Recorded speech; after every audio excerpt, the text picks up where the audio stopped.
எடப்பாடியார், புரட்சி தமிழர் எடப்பாடியார், வருங்கால முதலமைச்சர் எடப்பாடியார், தமிழர்களின் பாதுகாவலர் எடப்பாடியார், புரட்சி தமிழர் எடப்பாடியார், வருங்கால முதலமைச்சர் எடப்பாடியார், புரட்சி தமிழர் எடப்பாடியார், எழுச்சி பயணம் வெற்றி பயணம் எடப்பாடியார், புரட்சி தமிழர் எடப்பாடியார், புரட்சி தமிழர் எடப்பாடியார், மீனாட்சி மைந்தன் எடப்பாடியார், வருங்கால முதலமைச்சர் எடப்பாடியார், இளைஞரின் பாதுகாவலர் எடப்பாடியார், வருங்கால முதலமைச்சர் எடப்பாடியார், முளப்பாரி தந்த எடப்பாடியார், புரட்சி தமிழர் எடப்பாடியார், புரட்சி தமிழர் எடப்பாடியார், இதோ இதோ வருங்கால முதலமைச்சர் எடப்பாடியார் எழுச்சி பேருரையாற்றுகிறார்.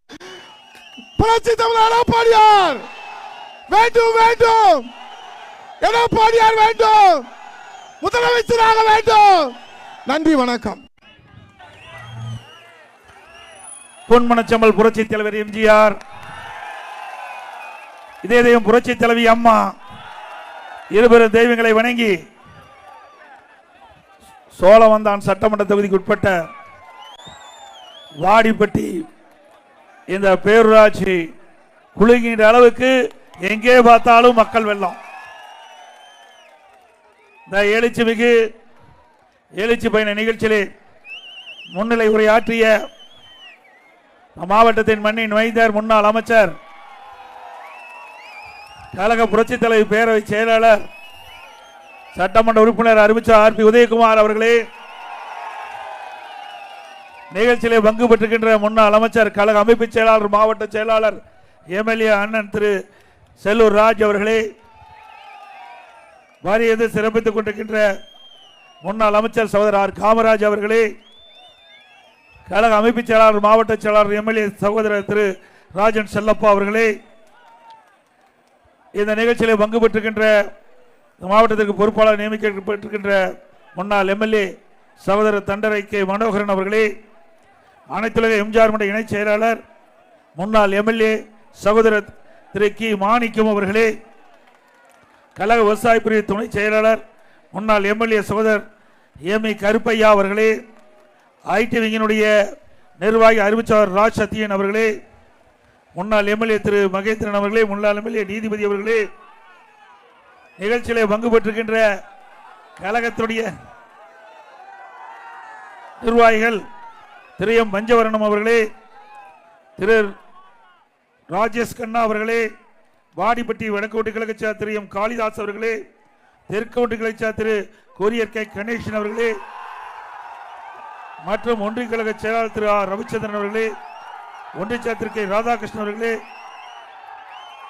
வாடிப்பட்டி பேரூர் கழக செயலாளர் திரு ஜி அசோக்குமார் அவர்களே, திரு பேரூராட்சி செயலாளர் திரு வி முருகேசன் அவர்களே, திரு வி கே குமார் அவர்களே, திரு கே அழகுராஜ் அவர்களே, திரு கே நாகராஜன் அவர்களே, திருமதி பி லட்சுமி அவர்களே, திரு ஆர் எஸ் ராம்குமார் அவர்களே, திருமதி மகாலட்சுமி அவர்களே, நம் கூட்டணி பாரதிய ஜனதா கட்சியுடைய நிர்வாகிகள் திரு சீனிவாசன் அவர்களே, திரு சிவலிங்கம் அவர்களே, அகில இந்திய பார்வர்ட் தலைவர் முன்னாள் எம்எல்ஏ திரு கதிரவன் அவர்களே, பார்பேட் தலைவர் திரு முருகன்ஜி அவர்களே, பார்வர்ட் பிளாக்குடைய பொறுப்பாளர் திரு திருமாரன்ஜி அவர்களே மற்றும் தலைவர் சங்கிலி அவர்களே, தமிழ்நாடு தேவர் பேரவை தலைவர் திரு முத்தையா தேவர் அவர்களே, தமிழ்நாடு வீரத்தமிழ் முன்னேற்ற கழக பொறுப்பாளர் அன்பு மணிகண்டன் தமிழ் சூரியன் அவர்களே, தமாக கட்சி நிர்வாகிகள் திரு ராஜேந்திரன் அவர்களே, ஐஜேகே கட்சி நிர்வாகி திரு அண்ணன் இருதிராஜ் அவர்களே மற்றும் இந்த நிகழ்ச்சியில் பங்கு பெற்றுகின்ற இன்னும் நம்முடைய கூட்டணியிலே அங்கம் வைக்கின்ற கட்சியுடைய நிர்வாகிகளே,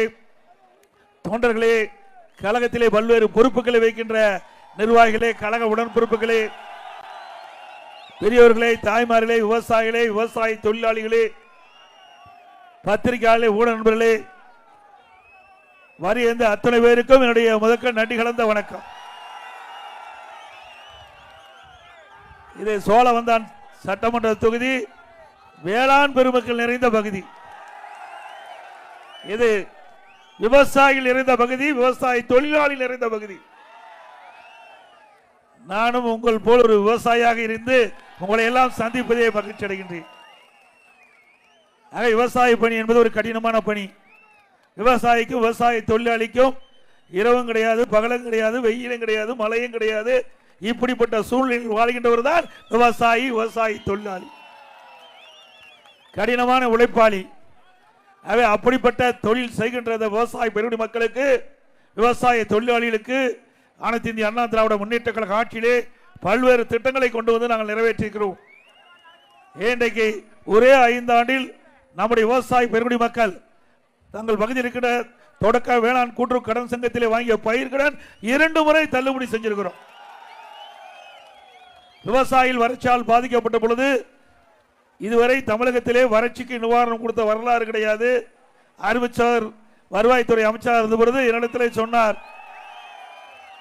வறட்சியால் விவசாயிகள் பாதிக்கப்படுகிறார்கள், அவருடைய பயிர்கள் எல்லாம் சேதமடைந்து விட்டன, அப்படிப்பட்ட விவசாயிகளுக்கு நிவாரணம் வழங்க வேண்டும் என்று கோரிக்கை வைத்தவுடன் மாண்புமிகு அம்மாவுடைய அரசு சுமார் 2248 கோடி வறட்சி நிவாரணம் விவசாயிகளுக்கு கொடுக்கப்பட்டது.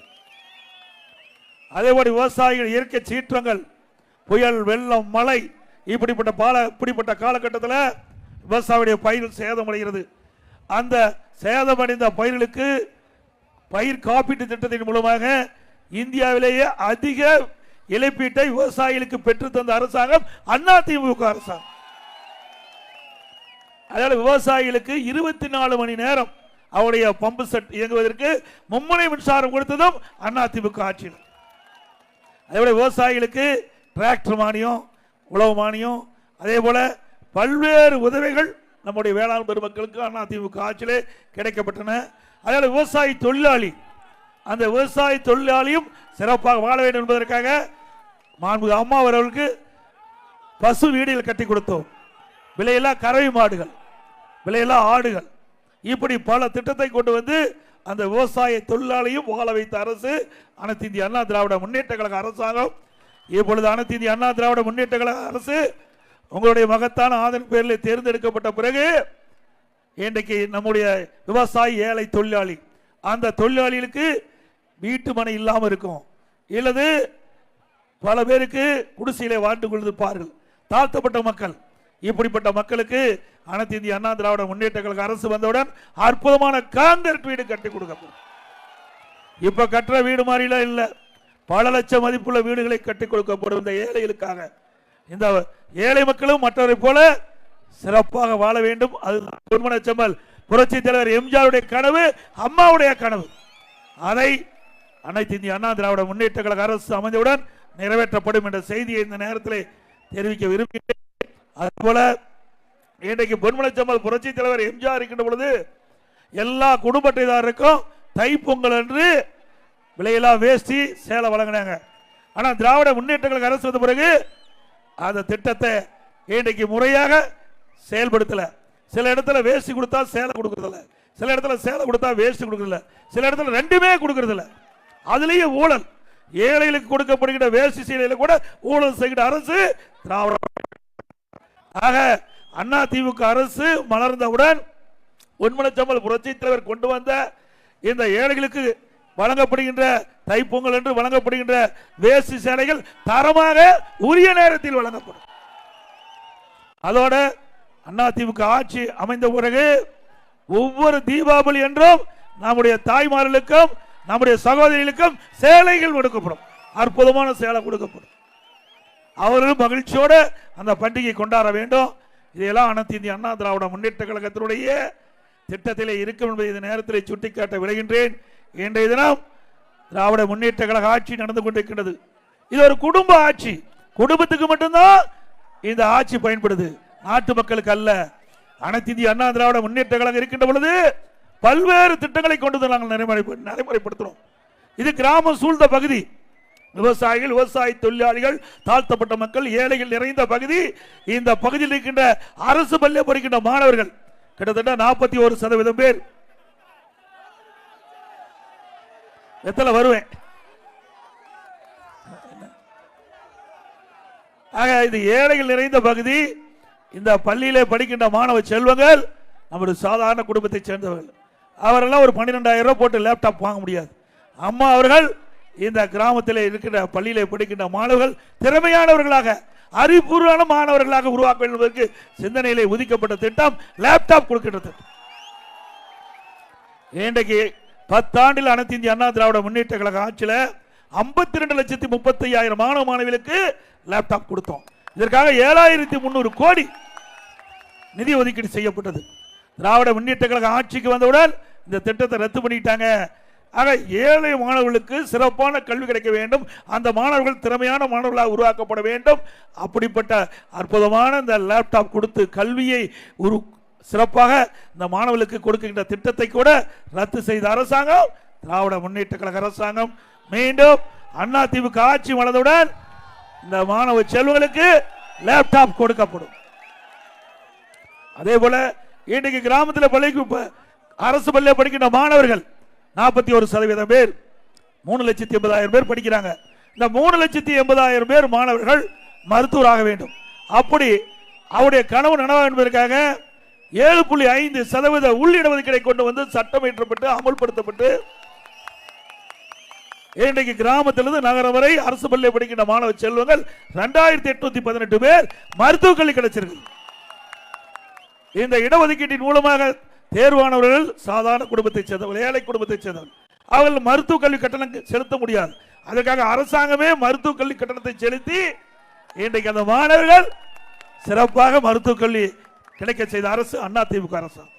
இதையெல்லாம் ஏழைகளுக்காக கொண்ட அரசு கிராமப்புற நம்மை போல் இருக்கின்ற கிராமத்திலே வாழ்கின்ற மக்களுடைய எண்ணங்களை நிறைவேற்றப்பட்ட அரசு அதிமுக அரசாங்கம். அதே போல 100 நாள் வேலை திட்டம் திராவிட முன்னேற்ற கழக தேர்தலில் சொன்னாங்க. திராவிட முன்னேற்ற கழகம் ஆட்சிக்கு வந்தா 100 நாள்ல 150 நாளாக உயர்த்தினாங்களாமா? 100 நாள் வேலை திட்டத்தை 150 நாளாக உயர்த்தினாங்களா? அந்த திராவிட முன்னேற்ற கழக தேர்தல் அறிக்கையிலே குறிப்பிட்டிருந்தாங்க. அதே போல 100 நாள் வேலை திட்டத்தில் பணிபுரிகின்ற தொழிலாளிக்கு சம்பளம் உயர்த்தினாங்களா? இன்றைக்கு இந்த 100 நாள் வேலை திட்டத்தில் பணிபுரிந்த அந்த தொழிலாளிக்கு முழுமையா சம்பளமே கொடுக்காத ஒரு சூழ்நிலை ஏற்பட்டது. இன்னைக்கு அனைத்து இந்திய அண்ணா திராவிட முன்னேற்ற கழகம் ஆட்சியில் இருந்தாலும் இல்லாவிட்டாலும் மக்களுக்கு ஏற்படுகின்ற பிரச்சனையை தீர்க்க வேண்டும் என்ற அடிப்படையில் மத்திய அரசோடு தொடர்பு கொண்டு இந்த ஏழைகளுக்கு 100 நாள் வேலை திட்டத்தில் பணிபுரிந்த இந்த ஏழை மக்களுக்கு கிடைக்க வேண்டிய சம்பளத்தை அதிமுக கட்சி பெற்று தந்தது. 2999 கோடி மத்திய அரசு நாங்கள் வாதாடி போராடி இந்த ஏழைகளுக்காக அந்த நிதியை பெற்று தந்த அரசு, பெற்று தந்த கட்சி அதிமுக கட்சி. ஆனா ஆளுகின்ற திராவிட முன்னேற்ற கழகம் இந்த மக்களை பற்றி கவலைப்படல. வீட்டு மக்களை பற்றி தான் இன்றைய முதலமைச்சர் கவலைப்பட்டுக் கொண்டிருக்கிறார். வீட்டு மக்களுக்கு இருக்கின்றவருக்கு என்ன பதவி கொடுக்கணும், என்ன அதிகாரம் கொடுக்கணும், அந்த அதில் தான் கவனம் செலுத்திட்டு இருக்கார். ஆக ஏழை மக்கள் படுகின்ற கஷ்டத்தை இன்றைய முதலமைச்சர் எல்முனை அளவிலும் சிந்தித்தது கிடையாது என்பதை நாம் எண்ணி பார்க்க வேண்டும். அது மட்டும் இல்ல, கொரோனா காலம், அந்த கொரோனா காலத்தில் இன்னைக்கு கடுமையான ஒரு சோதனை. அப்படிப்பட்ட காலகட்டத்தில் கூட ஏழை மக்கள் பாதிக்க கூடாது என்பதற்காக ரேஷன் கடையில் ஒவ்வொரு குடும்பத்தையும் 1000 ரூபாய் கொடுத்தோம். அது இல்லாம விலையில அரிசி, விலையில சர்க்கரை, விலையில எண்ணெய் ஓராண்டு அனைத்து குடும்பத்தையும் நம்முடைய உணவுப் பொருள் வழங்கப்பட்ட ஒரே அரசாங்கம் அதிமுக அரசாங்கம். இந்தியாவில் எந்த அரசாங்கம் இல்ல, அதிமுக அரசாங்கத்தெல்லாம் கொடுத்தோம். அதே போல பள்ளிகள் மூடப்பட்டு விட்டது, கல்லூரிகள் மூடப்பட்டு விட்டன. கல்லூரியில் படிக்கின்ற மாணவர்களுக்கு ஆன்லைன்ல வகுப்பு நடத்தணும், ஆன்லைன்லேயே தேர்வு நடத்தணும். அவர் நல்ல முறையில் தேர்வு எழுதி அவர்கள் தேர்ச்சி பெற்று பட்டம் பெற்றாங்க. பள்ளியில் படிக்கின்ற மாணவருக்கு ஆல் பாஸ் போட்டு கொடுத்தோம், எல்லா மாணவர்களுக்கும் பாஸ்.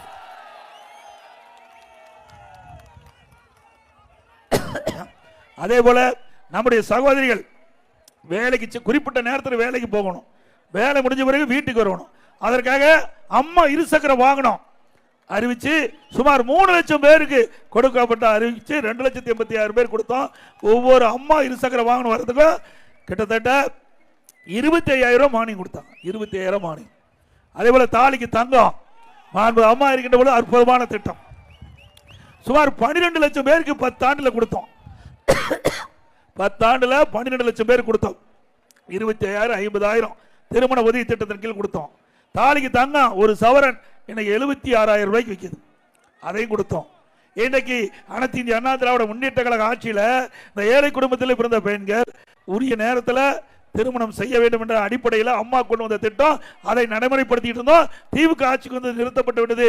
மீண்டும் அனைத்து இந்திய அண்ணா திராவிட முன்னேற்ற கழக ஆட்சி அமைந்தவுடன் இந்த திருமண உதவி திட்டம் தொடரும், தாலிக்கு தங்கம் திட்டம் தொடரும். அதோட இந்த திருமண உதவி திட்டத்தில் இடம்பெற்றுகின்ற மணமகளுக்கு பட்டு சேலை கொடுக்கப்படும், மணமகனுக்கு பட்டு வேஷ்டி கொடுக்கப்படும்.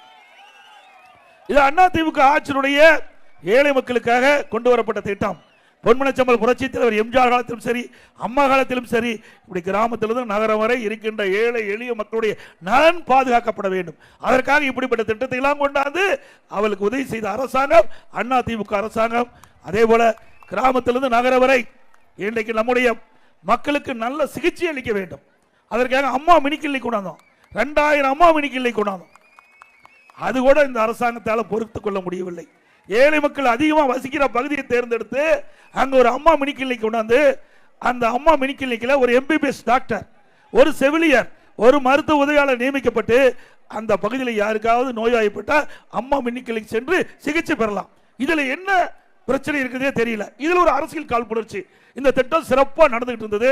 அந்தந்த பகுதியில் மக்களுக்கு நல்ல சிகிச்சை கொடுத்துட்டு இருந்தோம். அது பொறுக்க முடியாத இன்றைய முதலமைச்சர் ஸ்டாலின் அவர்கள் அந்த திட்டத்தை ரத்து பண்ணி இருக்கிறாங்க. மீண்டும் அண்ணா திமுக ஆட்சி மலர்ந்தவுடன் இப்ப 2000 அம்மா மினி கிளினிக் மூடி இருக்கிறீங்க. 4000 அம்மா மினி கிளினிக் திறக்கப்படும். எங்கெல்லாம் ஏழைகள் பொதுமக்கள் அதிகமாக வசிக்கிறாங்களோ அங்க எல்லாம் அந்த பகுதியிலேயே அந்த மக்களுக்கு அற்புதமான சிகிச்சை அளிக்கக்கூடிய திட்டத்தை கொண்டு வந்து நடைமுறைப்படுத்தும் என்பதை நேரத்தில் தெரிவிக்க விரும்புகிறேன். அதோட இன்றைய தினம் மத்தியில் இருக்கிற அரசாங்கம் நம்முடைய விவசாய பெருங்குடி மக்களுக்கு பல்வேறு திட்டங்களை அறிவிச்சிருக்குது. நாம பயன்படுத்துகின்ற உழவுக்கு பயன்படுத்துகிற டிராக்டர் அதனுடைய விலையை குறைச்சிருக்கிறாங்க. விவசாயியுடைய கருவிகளுக்கு நிறைய சலுகைகள் இன்றைய தினம் அறிவிக்கப்பட்டுகின்ற செய்தி இந்த நேரத்தில் தெரிவிக்க விரும்புகிறேன். அதோட இந்த பேரூராட்சி, நகராட்சி, மாநகராட்சி இந்த பகுதியில்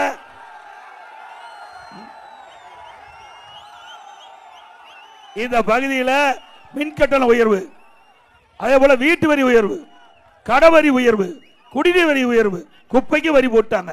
இப்படி மக்களுக்கு அதிக வரி சுமத்திய ஒரே அரசாங்கம் திமுக அரசாங்கம். அதோட நீங்க இந்த பகுதி நீ மதுரை மாவட்டம் என்றாலே ஜல்லிக்கட்டுக்கு பெயர் பெற்ற மாவட்டம்.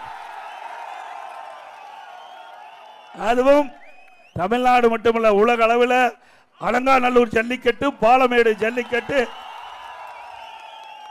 நம்முடைய இளஞ்சிங்கங்கள், இளம் வீரர்கள் காலை அடக்கக்கூடிய காட்சி தமிழகம் மட்டுமல்ல, இந்தியா மட்டுமல்ல, வெளிநாட்டில் கூட பாராட்டப்படுகின்ற அளவுக்கு இந்த ஜல்லிக்கட்டு விளையாட்டு ஒரு புகழ்பெற்ற விளையாட்டா இருக்குது. இதற்கு அனைத்து இந்திய அண்ணா முன்னேற்ற கழக அரசு அமைந்தவுடன் இவர்களுக்கு தேவையான உதவிகள் செய்யப்படும் என்பதை தெரிவித்துக் கொள்கிறோம். அதோட அறிவிச்சவர் சொன்னார் அலங்காநல்லூர் என்று கருதுகிறேன்.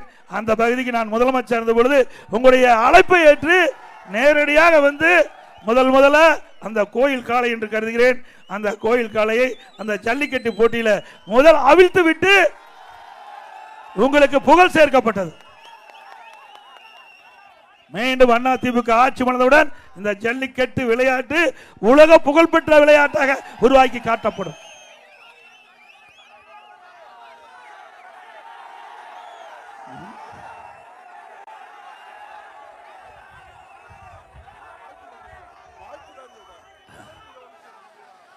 அதே போல இந்த பகுதியில் சோழவந்தான் வெற்றி மிக பெயர் பெற்றது. சோழவந்தான் வெற்றி என்று சொன்னாலே இன்றைக்கு தமிழ்நாட்டிற்கு அதுக்கு ஒரு சிறப்பு உண்டு. அது சொல்லியாச்சு, முதல்ல சொல்லிட்டேன். ஆக பாலமேடு ஜல்லிக்கட்டு, அலங்காநல்லூர் ஜல்லிக்கட்டு, 2 ஜல்லிக்கட்டு தான் இந்த பகுதியில் இருக்குது. அதை ஏற்கனவே சொல்லிட்டேன்.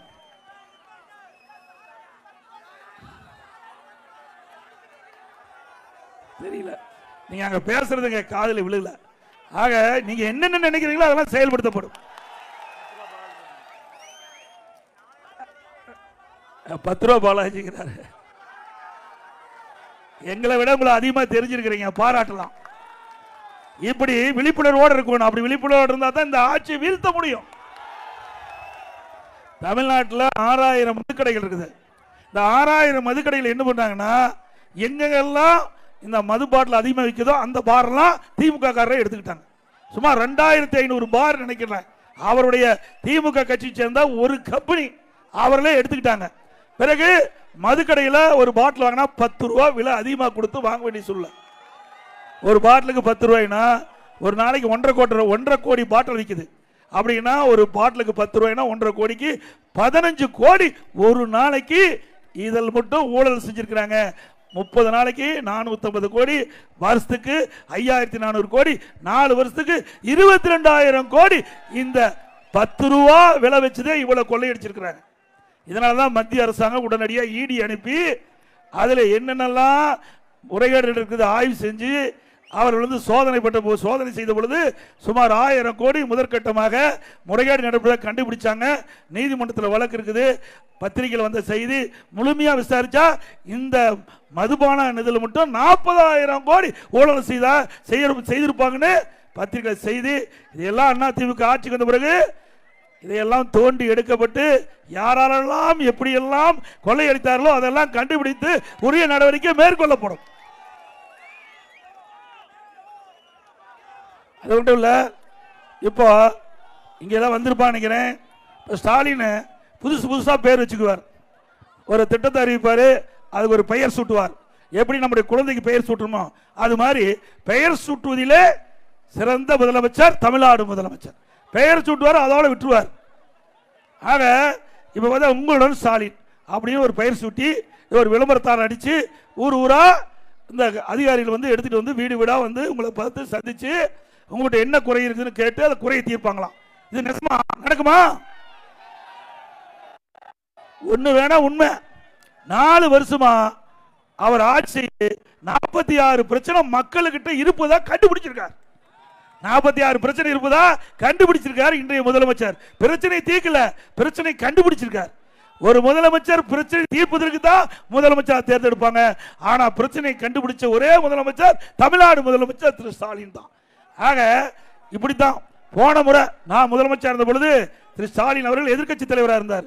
ஊரா போய் அங்க ஒரு திட்டு கண்டா அங்க ஒரு பாயை போட்டு வச்சு அமர்ந்துக்குவாரு. முன்னாடி ஒரு பெட்ஷீட்டை போட்டு அங்க இருக்கிற ஊர் மக்கள்லாம் அழைச்சு அமர வச்சு உங்களுக்கு என்ன குறை இருக்குது அந்த குறையெல்லாம் மனுவா எழுதி நான் கொண்டு வந்திருக்கிற பெட்டியில போடுங்க.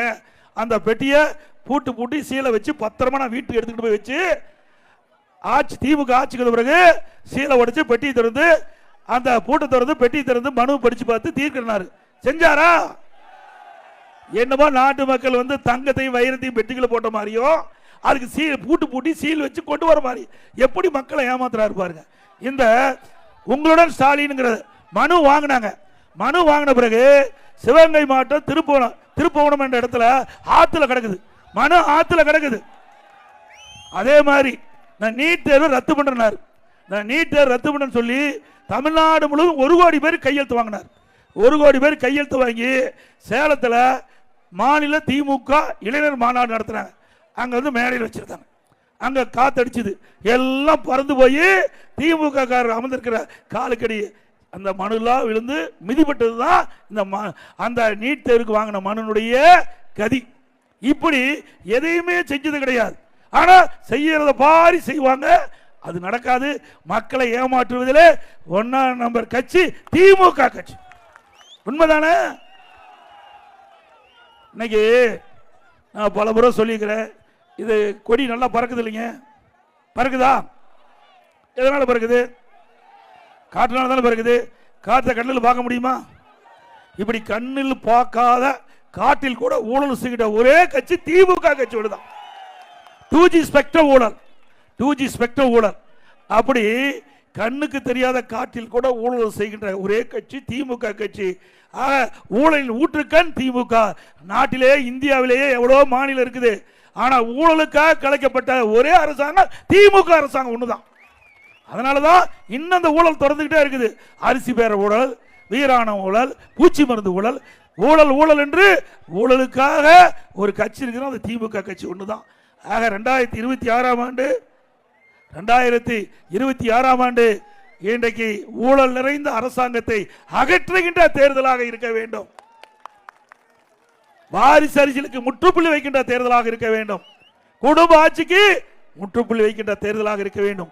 2026 சட்டமன்ற பொதுத் தேர்தல் மூலமாக அனைத்து இந்திய அண்ணா திராவிட முன்னேற்ற கழக தலைமையில் அமைக்கப்பட்ட கூட்டணி மாபெரும் வெற்றி பெற்று அனைத்து இந்திய அண்ணா திராவிட முன்னேற்ற கழகம் பெரும்பான்மையான இடங்களை வென்று ஆட்சி அமைத்து மக்களுக்கு தேவையான திட்டங்களை வழங்க வாய்ப்பை தாருங்கள் என்று சொல்லி அனைத்து இந்திய அண்ணா திமுக ஆட்சியில் பல்வேறு திட்டங்களை இந்த தொகுதியை நிறைவேற்றுகிறோம். ஏன்னா திரு ஸ்டாலின் வந்து எந்த இடத்துல பேசினாலும் அதிமுக ஆட்சியில் ஒரு திட்டத்தை நிறைவேற்றவில்லை என்ற ஒரு தவறான செய்தி குறிப்பிட்டு வருகிறார். அதற்கு அனைத்து இந்திய அண்ணா திராவிட முன்னேற்ற கழக ஆட்சியிலே செயல்படுத்தப்பட்ட திட்டங்கள் அலங்காநல்லூர் சர்க்கரை ஆலை சீரமைக்கவும் பணியாளர் ஊதியத்திற்கு 23 கோடி நிதி கொடுத்தோம். சோழவந்தான் பேருந்து நிலையம் சீரமைக்கப்பட்டது. வாடிப்பட்டி பேருந்து நிலையம் சீரமைக்கப்பட்டது. சோழவந்தான் பாலமேடு தினசரி சந்தைக்கு சோழவந்தான் ரயில்வே மேம்பாலம் கட்டப்பட்டது. வாடிப்பட்டியில் தீயணைப்பு நிலையம் கட்டப்பட்டது. ஒருங்கிணைந்த நீதிமன்ற கட்டிடம் வாடிப்பட்டியில் அமைக்கப்பட்டது. சோழவந்தான் குமாரம் சாலை மற்றும் தடிச்சியம் சீவலப்பேரிக்கு சாலை விரிவாக்கம் செய்யப்பட்டது. அலங்காநல்லூர் சந்திர வெள்ளாளப்பட்டி சாலை விரிவாக்கம் செய்யப்பட்டது. இன்றைக்கு அதே போல அலங்காநல்லூர் ஜல்லிக்கட்டு பாரம்பரியமிக்க முறையில் மீண்டும் நடைபெற நடவடிக்கை எடுக்கப்படும். இப்போ என்னன்னா, திமுக ஆட்சிக்கு வந்த பிறகு டோக்கன் சிஸ்டம் கொண்டாந்துட்டாங்க. இந்த உள்ளூர்ல இருக்கிற காளை வளர்த்தவர்களுக்கெல்லாம் அதில் இடமில்லை. திமுக கட்சிக்காரருக்கு யார் வேணுமோ அவருக்கு டோக்கன் கொடுத்து பணத்தை வாங்கிட்டு அதுலேயே ஊழல் செய்கிற கட்சி திமுக கட்சி. அண்ணா திமுக கட்சி வந்த பிறகு இங்க இருக்கின்ற இந்த ஜல்லிக்கட்டு சம்பந்தப்பட்ட நிர்வாகிகள் அழைத்து பேசி இதற்கு என்னென்ன தீர்வு வேணுமோ உங்களுடைய விருப்பப்படி செயல்படுத்தப்படும் ஜல்லிக்கட்டு விளையாட்டு.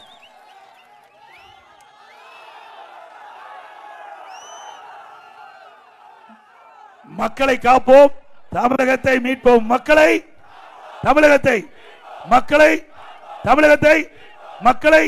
தமிழகத்தை பை பை ஸ்டாலின். நன்றி, வணக்கம்.